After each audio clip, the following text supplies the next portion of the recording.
I wanted to share with you a story. It was kind of an unusual manifestation in that I was not trying to manifest a thing per se. I was wanting to manifest an experience, and it was one day while I was at work, and I can't remember what I had been listening to, but it was something that inspired me to be filled with the desire to be of service. And so all day long while I was at work, while I was working, I just kept feeling and thinking, show me how to be of service. I just want to be of service.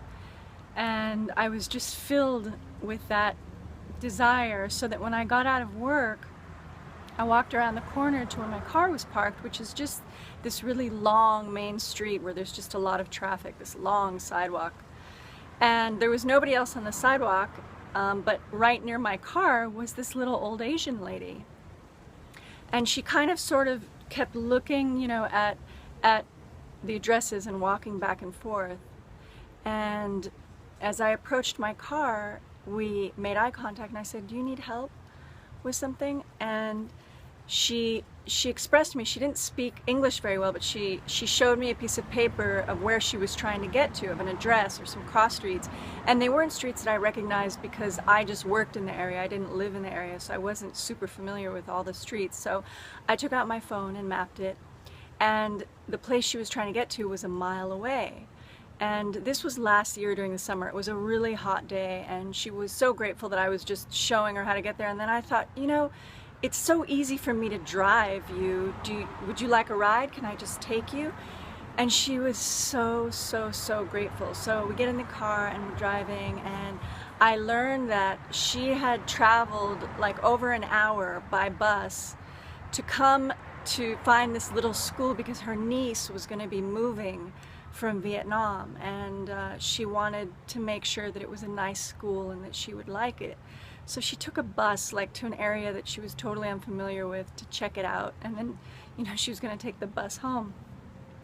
But so we pull into the parking lot, and she's just so incredibly happy and so grateful, and we give each other a big hug. And then she reaches into her lunch bag and pulls out a container of fresh fruit and tries to give it to me, and I'm like, "Thank you so much, but it's really not necessary. I'm not taking your lunch."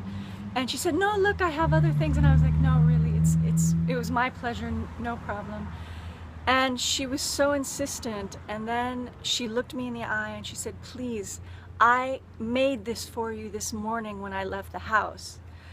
And something about that was so moving to me, and magical. And she was so sincere, and I've learned that it's really important to learn to be a gracious receiver because it allows people the joy of giving. And if none of us were ever willing to receive, how would people have that joy of being able to give to each other? So as much as I did not want to take her lunch, I accepted the fruit, and we gave each other another great big hug, and she was just so overjoyed. And the amazing thing is that as I was driving away, I was filled with so much happiness. I felt like I was high. Like it had been a long time since I could remember feeling that happy. And I just remember thinking, like, who would have thought that this small gesture could make two strangers so incredibly happy and feel so connected and just feel like life is so magical and people are so beautiful. And I swear to God, as I was driving away and eating the fruit, it was like the best tasting fruit I've ever had in my life. No kidding. And I'm sure the emotions had a lot to do with it, but that was the sweetest fruit I've ever had. I remember just thinking, how is this so amazing? But anyway, that was a really special manifestation for me, and I hope you liked it.